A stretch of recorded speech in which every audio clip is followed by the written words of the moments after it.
everyone. Happy Wednesday. I'm not in Florida, so don't worry about me. We've got a great show lined up. I can't wait to talk about armies of AI agents as far as the eye can see. We've got news about the cloud and a bunch more. You're watching Techstrong, gang.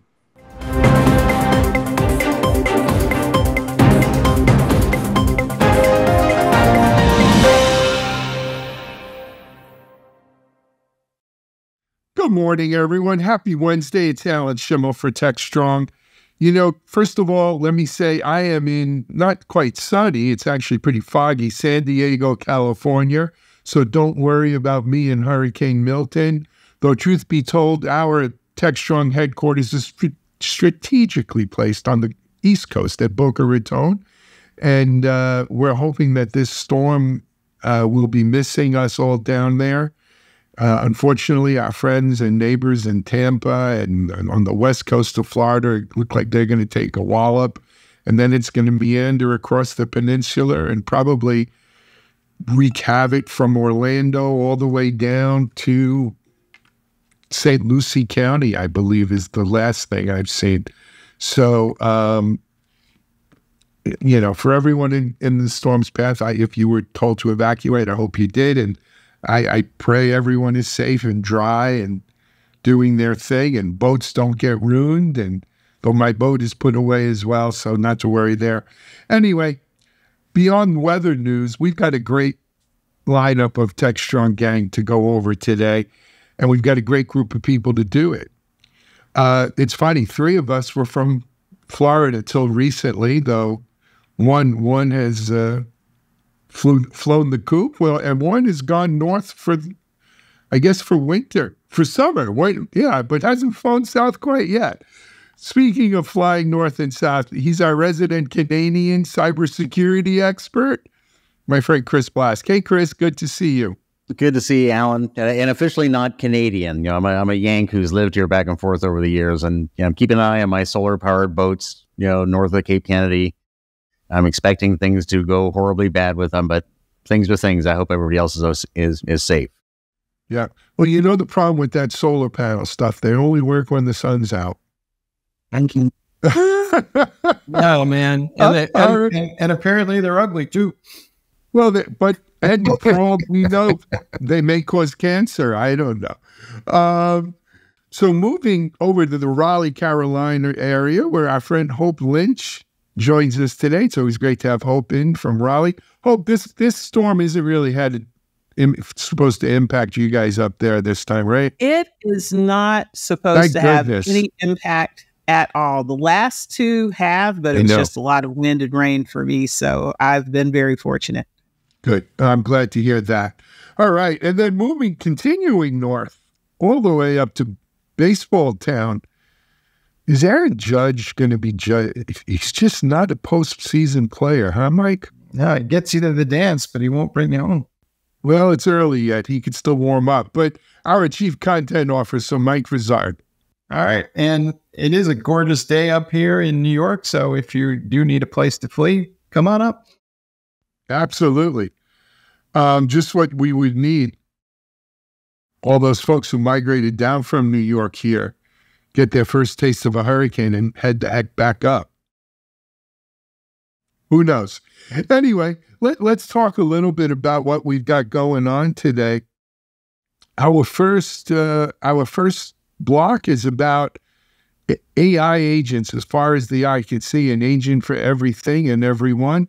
Mike, why don't you kick us off there?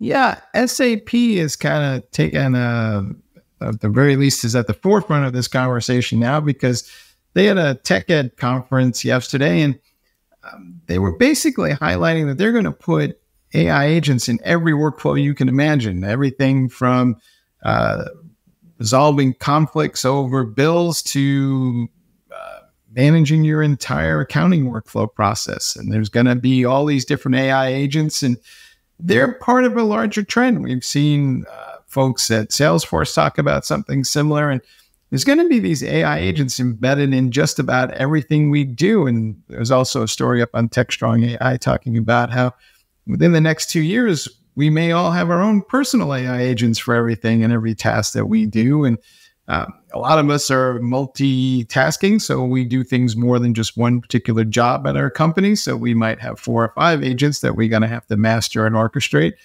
But it's also worth noting these AI agents are listening to everything we do. So there's maybe a downside to all of this. But Alan, I know you've been kind of looking forward to what I might call the next phase of generative AI, where we have all these agents that can automate all these tasks. And what's your outlook on all of this? I know you're enthusiastic about the productivity side of this thing, but any thoughts on how we're going to manage all this? Well, the obvious answer is you'll have an agent to manage your agents. Why not? But when we talk about agentic AI like this, it is the logical conclusion. I see there's 2 ways this can go. Do you have one uber smart master agent that can do all of these different tasks for you? And quite frankly, the scope of tasks that AI will be able to work with probably precludes you from having one master agent. Not anytime soon, maybe sometime out in the future. More realistically is you will have specific agents for specific tasks, right? And think about the tasks that we do on a daily basis, both work and personal related, right? Think about all the different tasks we do, and I think that is the future. Now, are they? But the human mind works differently, right? So, does the human mind think of all of those different agents as just different aspects of the same personality, right? Am I going to name every one of my agents Samuel? Because I don't want to say a word that'll kick off anyone's boxes at home over here. So I have, Samuel that does that. A different Samuel is just a different facet of Samuel, if you will, even though it's a different agent. Or do I have to remember what my agent, what's the agent's name, if you will, for each? Because I don't envision us typing to every one of our agents, right? We're going to talk to these agents from a communication point of view. And it's a great thing for people who have no friends. All of a sudden, you'll have a whole bunch of friends, right? And they're probably having agents for that too, right? To help lonely they people. already exist. The Lonely Hearts Club agents.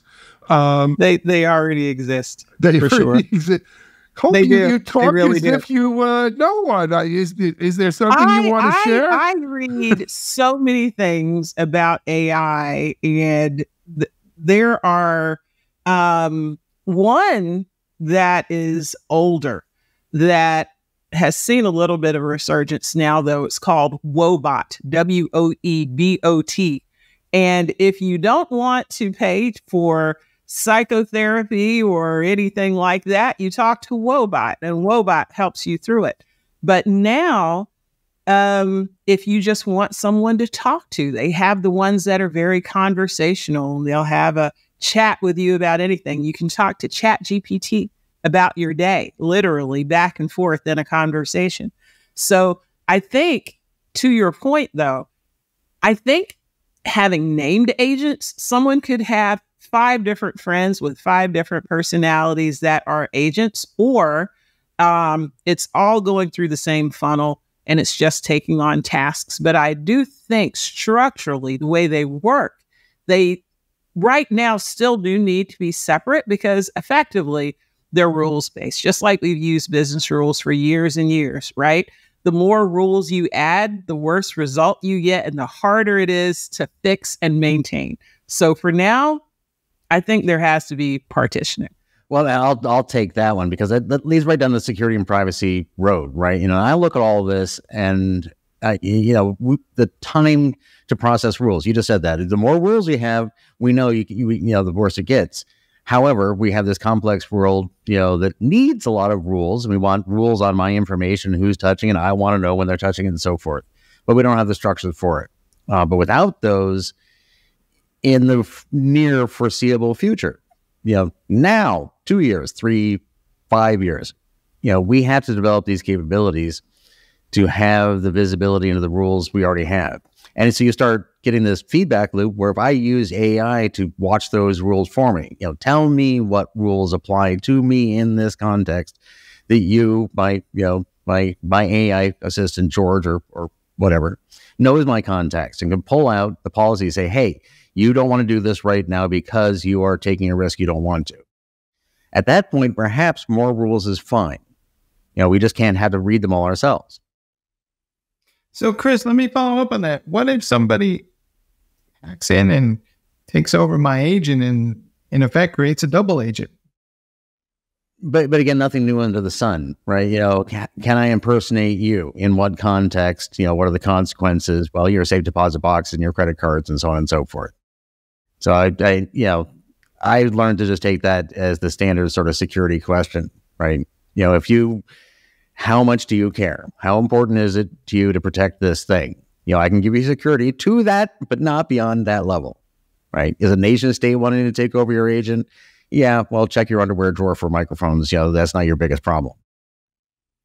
All right. Well, then I would also want to know, and maybe Alan, you can have some insights into this, but who owns what agent? And I'm asking the question because there'll be an agent in all the software that belongs to the company that I work for, but we all have our own personal agents. And in some regards, my personal agent may become a quote unquote secret agent that I'm using to advance my own particular tasks and agenda. And when I quit, me and my secret agent are going to go with each other.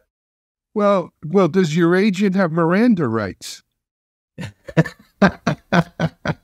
I mean, quite seriously, if and by the way, when you guys were just talking about security and double agents, I had visions of Jack Webb on Dragnet saying, you've been charged with section 4446 of the penal code, impersonating an agent. But I mean, think about this. I don't know. They suspect you of doing something heinous like child porn or something. And your agent has the goods. Right? Your agent knows where you've been and what you did and did it with you. Can I subpoena that agent? As law enforcement, I guess as law enforcement, I'm going to have the right to subpoena your agent like I would be able to subpoena anything on your computer or notebooks and so forth. What about if I'm your employer and I suspect you're giving out secrets to a competitor or you're not working when you said you would working? Can I have access to your personal agent to show that, you and your agent were in psychotherapy that time or whatever? I mean, who actually has access to your agent beyond you or work? Or why should it be any different than the way big tech is now? If you use an agent to peruse X, Twitter, and Elon is sucking that off to help votes for a particular candidate, does Elon have the right to have access to your agent, even though it may be an agent specifically for Twitter? Well, look how you've answered that question today. And this is where I see inflections in things. We are all pushed up against the wall of frustration in answering a question like that at all. What right do I have to my anything actually? Driving down the bloody road. I don't know. Did I just drive into a county? We have no visibility into the policies that surround us already. And then, if you're asking, can we keep going in that direction further? No. So, and this again, why I think we will see the development of the push for and the deployment of structures that allow us to have better ideas of how we answer that bloody question. Because if we can't answer it now, throw an AI on an AI agent that has all our secrets on top of it, and it goes to 11, and the knob doesn't go to 11, so we have to bank away from it, and we will. Your Honor, I don't know anything about what that agent did. It all did it by itself. And by the way, it ate my kid's homework too. Well, but seriously, now that's another, legally speaking, that's another defense here. You programmed your agent but it acts semi-autonomously. Now it goes out and does something harmful, destructive, illegal, but it's not necessarily what you programmed it to do, or it's not what you intended it to do, but it did it nevertheless. Are you liable? Are you liable for that? You know, if your kid does something, right? Parents have gone to jail for their kids killing people. Yeah, it did. Well, in the world as we have it, we all know this. We watch the TV shows about it. It's very entertaining, where teams of lawyers and interns and so forth will pour through the legal canon, trying to put pieces together. Now, imagine you had an AI that would do that for you, and you didn't have to spend $730,000 on lawyers, and it will do it in 12 seconds. And it can answer those sort of questions. Well, that's the promise of it. I'll give you the other promise of it. What was it called, Hope? Wobot? Wobot, yes. All right, you give that Wobot like some psychiatry and psychiatrist backgrounds. What makes you think it's not a better therapist than a person is? And you don't bill your medical insurance on that either. Yeah, but can you be a bartender someone too? go in and get your Wobot records, right? A bartender is easy. Well, anybody who's ever lived in a small town knows this. I mean, security and privacy are relative. Like anything else, we can hype them up. But you live in a small town and you walk out in the backyard in your slippers on a Sunday, everybody knows about it before you get inside, right? So if someone really wants to figure out, where you're shopping or what therapist you're talking to, there are easier ways to do that today. So I think the benefit in a big city, everybody knows about it too. It's just nobody cares. That's right. Exactly. Visible and invisible at the same time. Yeah. Mm-hmm. I thought we were going to break out into a John Cougar Mellencamp song there for a second. Little pink houses, baby. But look, this is the future, and not to stray, and we have strayed a little off the path as usual, but from a work perspective, from business software perspective, I think we're already seeing the armies of agents being deployed. Right? You've got your Salesforce agents, and you've got your Slacks, and you've got your Google AI and your Chat GPTs, and we're already deploying multiple agents and your co-pilots if you're a developer, right? And I mean, think about how many I don't think it'll be unusual for tech workers to have a half a dozen different agents within the next year and a half, 2 years. Here's what I know for certain. My agents will be able to beat up your agents. Yes. Well, Rock'em sock'em robots. I was just going to say, well, what will that mean for all of that? Well, it's certainly going to be interesting, right? As we continue along this path of agentic AI and it's going to be, there's so much promise, but, Chris, to take the security side of it as you always do, with that promise comes a lot of potential for abuse and bad things as well. So we'll see how it plays out. Let's take a break here on Techstrong, gang, and we're going to come back and talk a little cloud. You're watching Techstrong, gang. In a world where every line of code powers the future, every keystroke can introduce new threats. As software evolves, so must security. It's time to rethink how we protect our digital world.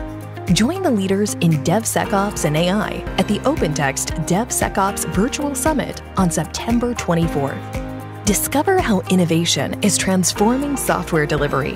Faster, more secure, and smarter. From AI-driven security to the truth behind cloud security, get the insights that will keep you ahead of the curve. Don't just watch the future unfold. Be part of it.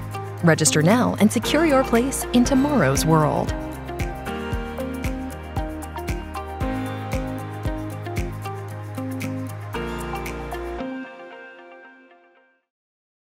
All right, folks, we're back. And as promised, we're talking about cloud because, well, it's feeling like a paradox. Every time I turn around, somebody says that something is not so good, and then somebody else says the opposite, says it's great. And it's starting to feel like maybe two things can be true at once here, and it's an unusual set of circumstances. But Some folks are saying we're repatriating workloads because we're concerned about security. Other people are moving workloads into the cloud because they are concerned about security. Other folks think that they're doing a great job managing the cloud, but then they admit they have no visibility into the cloud. Hope, what's going on here? Because it seems like every time I turn around in the cloud, we're 10 years into this and everybody's still kind of in their own little private Idaho somewhere. Yeah, I think all of the things you said, amazingly enough, are still true, because every organization is at a different place. There are some who, even though it has been 10 years, are just getting started, are just dipping their toes in and figuring out what they can do in the cloud. And then there are others who have had the experience and they feel, they've already been through, the cycle of it. And they're saying, well, cloud was good, but now I want to go back on-prem. One of the things I think that contributes, though, to this disparity in perspective is it is so complicated. There are so many tools. How you can deploy is complicated. Once you figure out, you have legacy infrastructure, you have new infrastructure, you want to refactor everything, you want to manage costs. The complexity is just so high that I think it will be impossible to get a single view. That view is always going to change. I don't disagree. But isn't that the way of life, right? We move from simple to complexity, chaos. Except for cloud, it just seems to continually become a bit more complex. I think some of these organizations are also on a different part of the flywheel at different times as well, because I may have stuck a workload up in the cloud initially, but then the characteristics change and suddenly I've discovered that this thing costs more to run in the cloud than I thought, and I want to move it back to an on-premise environment. And I think that's happening as well. I think a lot of folks are also, back in the COVID days, cloud was the only game in town. So I threw everything in the cloud, and now I'm kind of looking at it for a minute and saying some of this stuff maybe doesn't really belong there in the first place. So I guess, are we getting smarter about all this in some ways? Is the optimistic side of this thing that as we appreciate all the nuances, we are figuring it out? I think that is absolutely true. One of the things I love to point out often is Kubernetes, because the timeline for Kubernetes continues, but anytime you have a conversation, everyone's like, wow, Kubernetes still so complicated. And there are still vendors spinning up, trying to make it simpler, trying to make it easier to manage, but it's not stopping any organizations that want to use Kubernetes from going there. So they are accepting, I would say, the risk. They're accepting that it's something that's really complex and hard to figure out.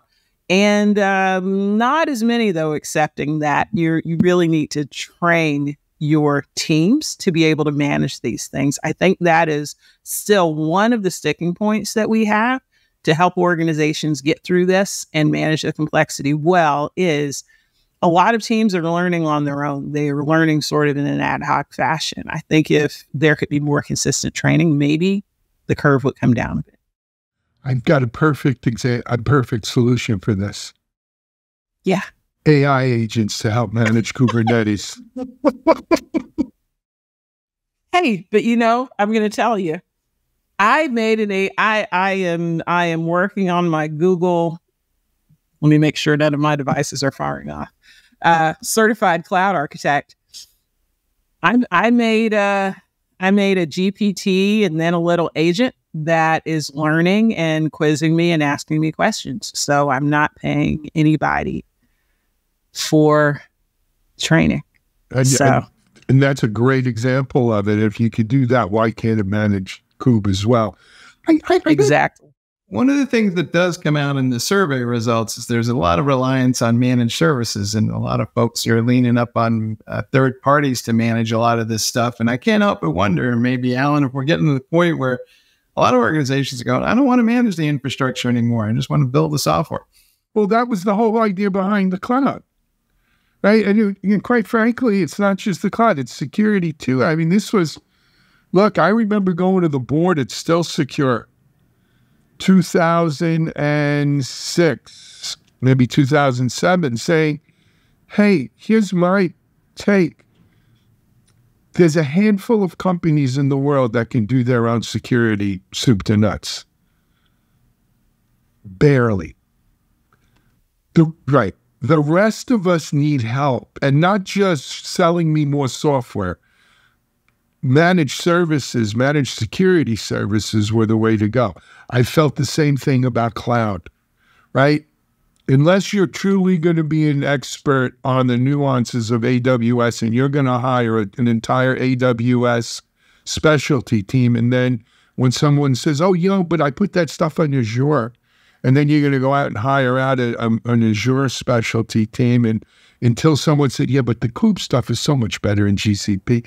And now, you're going to go hire, unless you're going to do agents for all these things, which maybe makes it a little more affordable. It's very hard to have that expertise in-house. Chris, I see you want to say something. Yeah, I like to, Mike, you had an article about this. We're, looking at the background for this conversation. And I like the spread spectrum sort of nature of the numbers in there, right? Because an actual healthy adoption curve, for something as fundamental as this, and you said 10 years, Alan, you mentioned longer than that. I'm thinking, we could say cloud, or this is 20, 25, 30 years old, right? And a curve like that doesn't go straight up. It goes up and wobbles, because you get this enthusiasm wave. It's like, managed services, I'll keep the hardware, but you manage it for me. That spikes up. It gets to the point where I say, okay, when the service is good, but I don't actually have good power here. Or, I'm keeping this rack below water level, or whatever, right? So, okay, so I've moved the hardware to your facility. Now it's just managed service, or was it cloud? But anyways, this is, I dare I say, inevitable, right? We're not going to be all running our own IT systems. Every shirt company on earth shouldn't have to have someone who knows the intricacies of Excel spreadsheets, much less, IP networking. I think a big part of the problem is we just take that legacy mindset and apply it to the cloud, and including the processes and everything that goes with it, and nobody's paying. Right. And that's been there from day one, the shift and lift, or lift and shift, right? And cloud washing. But let me say something. This is my gut. I don't really have a lot of objective numbers, though I've seen them and we've discussed them over the weeks and months here at Techstrong Gang. I think the whole cloud reparation thing, reparation, whatever, taking stuff off the cloud and moving it. I think it's a bit of a red herring. Canada. Yeah, I think it's a bit right. I think it's a bit of a red herring. I think, yeah, there's always some small percentage of people who do that. It's like the people who migrate to the U.S. and then go back to their original country of origin. Well, no, they never go back to. Well, but we don't mind that, Chris, because I think all of the anti-immigration folks in the U.S. kind of have designs on conquering Canada still anyway. But they should. I digress. But no, seriously, I'm going to say this, for every piece of workload on the cloud that gets moved back, I bet you there are 10 workloads that get moved up. So, or 20 or 100. I mean, I think it's a really big number. I think at this stage, there are certain things that we've decided we're not going to put in the cloud. Stuff our mainframes do, right? You're probably not moving that to cloud. Stuff where we have regulatory or compliance issues and the cloud doesn't have a good enough solution for us on that. Other than that, everything's fair game. And the idea of saying it's too expensive, that's a pendulum. You're going to swing it back and then go figure out what it costs to liquid cool your data center to run those GPUs, assuming you could find them and buy them. And the electricity and the 24/7 and everything else. And next year you're back in the cloud. So, I think you're going to come to an equilibrium, but it's not moving down off the cloud. And I think that's my 2 cents on this. Call me wrong. I think you're spot on it. I just think that it's going to become a lot more fluid as it becomes hopefully easier to move workloads around, and it won't be such a heavy lift as it has been in the past, and it won't require a small army of consultants every time I want to move something. And we'll get to that level of balance between the yin and the yang here. One word for you, Mike. Agents. Agents. They'll make your life easy. All right, let's take a break here on Techstrong, gang. And, get out your smallest violins in the world. Those poor cybersecurity insurance companies are being inundated with claims. Woe is me, woe is me. Maybe we could send them to Woebot. You're watching Techstrong, gang. Discover Techstrong Group, the epicenter of tech innovation. We're your go-to for reaching IT leaders and practitioners worldwide. Our secret? Impactful content that sparks awareness, engagement, and top-quality leads. With us, you'll access editorial websites, streaming videos, virtual events, custom content, analyst research, and more. Join our satisfied clients. Let's revolutionize your tech journey. Contact us today and tell your story to the world in the most powerful way with Techstrong Group. All right, folks, as Alan mentioned, there are reports out there showing that the cybersecurity insurance folks are paying off more claims, or at least they're getting hit with more claims. I'm not sure they're exactly paying them off and to what degree. But there's an argument that says that these insurance companies are providing something of a virtuous cycle. They require people to invest more in security to qualify for the insurance policy these days after getting pummeled initially. Chris, what's your take on what's going on here? Are the cybersecurity insurance companies a force for good or something else?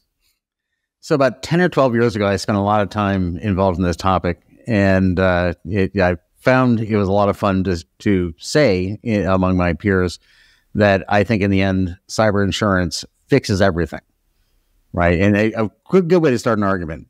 And at about that same time, to premise, the coming conversation, I met one of the Lloyd's of London folks. I mean, Lloyd's is actually a club, a group of individuals who are extremely wealthy that back all this.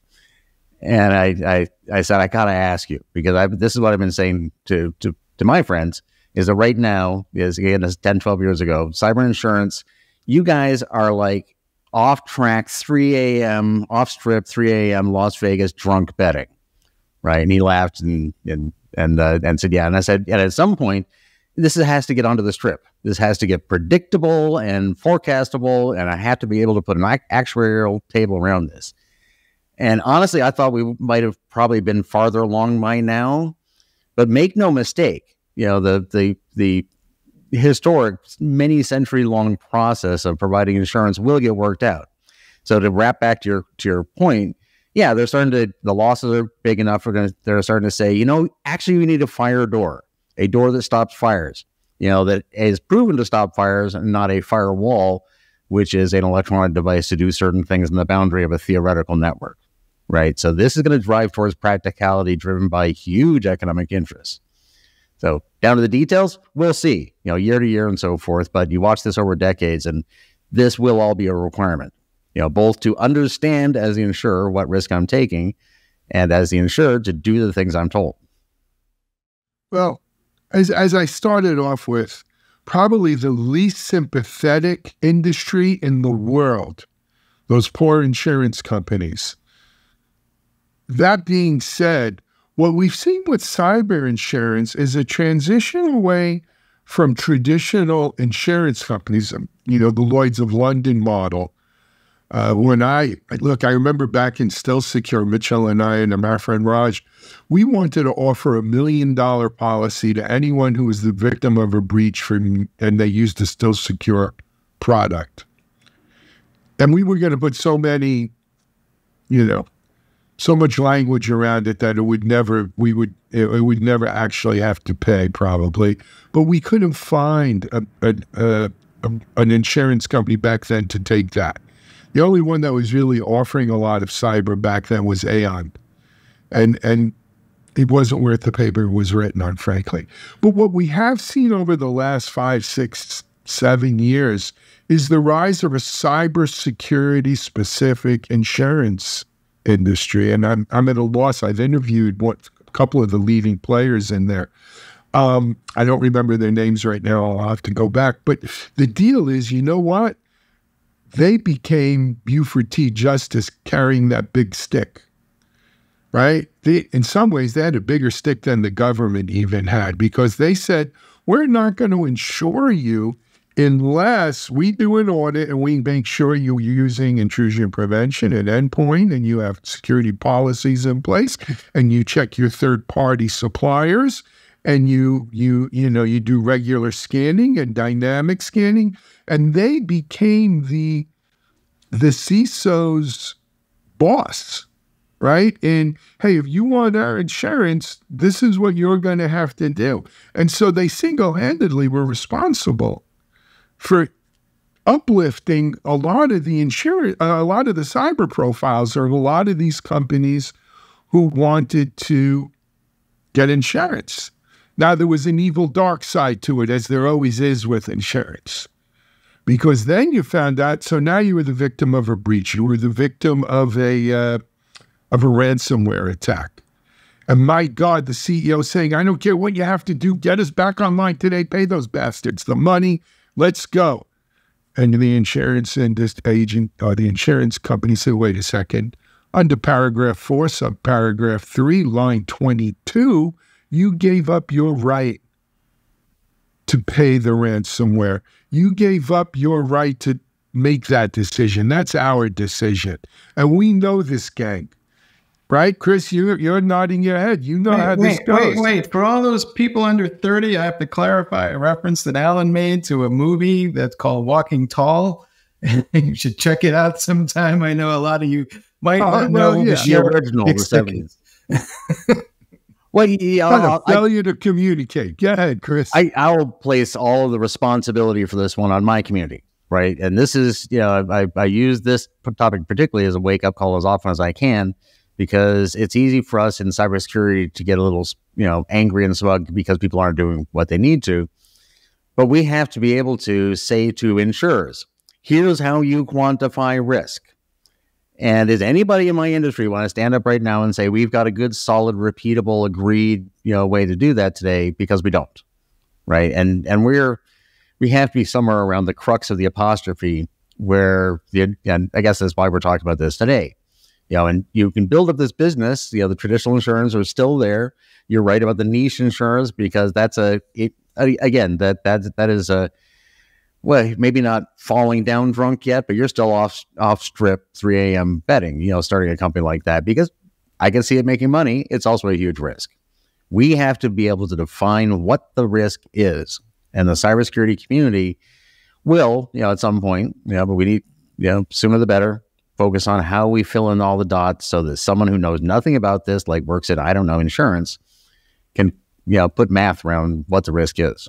Can we take this to the next logical step? And I'm going to ask Hope this. It's like, so why stop with cybersecurity insurance? Shouldn't we just have IT insurance? Application goes down.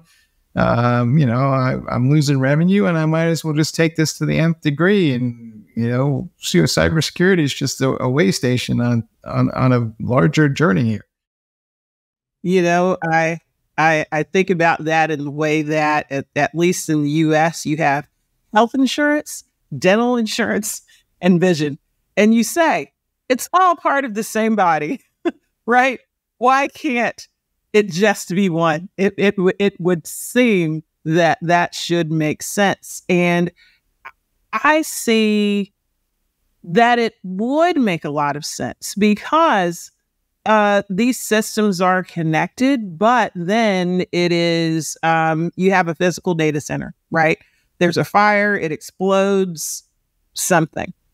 Now you're going to file a claim against that. Is that on the same policy as you have for your cybersecurity insurance? Maybe yes, because maybe there was something in that data center that was critical to how you were managing your security, and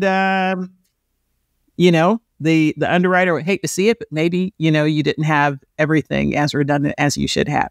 But I think over time, it makes sense for it to be all in one, maybe, a policy with a rider or something. But I think right now it is still separate because, honestly, ransomware. I think ransomware is the thing that makes it stay separate for the moment, because there's no standard payout. I saw something a few weeks ago where certain cities, or even maybe it's at a federal level, but they are starting to say, we want to put limitations of about $75K on the maximum that you can pay out. And maybe in some cases forbidding payouts outright. If that became real, it would be easier for this to be standardized and rolled into one policy. Guys, I got to call timeout. Are we forgetting who we're talking about here? This isn't this isn't some some knight in shiny white armor. This is the goddamn insurance industry. And they're out for the they bucks. make money by not paying your claims. Okay? So do we really want to turn over our businesses, whether I have an IT outage or a cybersecurity or the bathroom is working in the office, to some insurance adjuster who I'm going to have to call and wait 20 minutes to get a person online? And it was a very sorry. There's going to be an AI agent for that. Yeah, there'll be an AI agent. And that AI agent's job is not to pay, right? And we're going to have a John Grisham novel, right? I want to call the agent to the stand. And why didn't you pay? Isn't it a fact that you didn't pay every claim that was filed? Come on. These are not nice people. Well, but yeah, we all know today, you have no idea what you're insured for. I don't care who you are. If you really read every word of every policy that applies to you, good on you. But you haven't studied them. You don't know the subclauses. You don't know the legal background. You take what we were talking about earlier. Give everyone an AI agent so we can have visibility into what our insurance even is. Right before we go to the doctor. I think they make it up as they go. Look, let me bring this full circle because we have to end our show shortly anyway. Let's come back to the weather in Florida. And our insurance down here, it's a friggin' joke, right? You can't get hurricane wind insurance down in Florida. The only place to get it from is from the state-funded one called Citizens. And you could make your policy for whatever you want. But when you read the fine print, they're only on the hook to pay what they can afford to out of their pool. So you may insure your house for $1 million, but if they just don't have the money in their thing and they only have $200K to give you, well, they're only going to give you $200K, right? These are insurance companies. They're not your friend. If you've go watch some John Grisham movies or read some John Grisham books, they're not your friends. And I, for one, am not going to turn over the success of my business or prop up the potential failure based upon some whimsical insurance company, whether they've got an agent or not. It's just un-American. It's American? So stumbled. I'm going to do a little Animal House walk out of here right now. Yeah? And I'm not going to stand for that. Anyway. Ramming speed. Guys, I've got to get busy out here in San Diego. I'm here for the Qualis event for those of you and we'll be streaming live. Actually, you won't see it till tomorrow. QSC live. Actually, it will be on tomorrow because we, of course, for those, I'll let you in on a quick little secret. We do tape these the day before. So by the time you watch this, we will be streaming live shortly after from Qualis. So check that out. We also have folks out at Atlassian in Barcelona. We have a video crew and Mitch Ashley's out there. So stay tuned for some Atlassian coverage. And we've got other folks from our Futurum team out in Seattle as well as in London. So we'll have lots of coverage in addition to our regular Techstrong TV coverage. But for now, hey, Chris, I hope the boats are okay. I know you will be, but I'm sure it will. Hope, thank goodness this one's not heading to you, my friend. Oh, I'm very glad North Carolina. I'm has had sure its you fair are. You share. guys have had your fair share. Mike, good luck to them Yankees. There you go, man. You know, Subway Alrighty. Series, I'm thinking it can happen. Well, I'm looking at Padres-Dodgers tickets tonight. Well, They're but crazy expensive, like ridiculous expensive. But we'll see. I'm going to wait till the last minute and see what they got. Anyway, though, for now, you just watched another Techstrong Gang. I'm Alan Schimmel. We're out.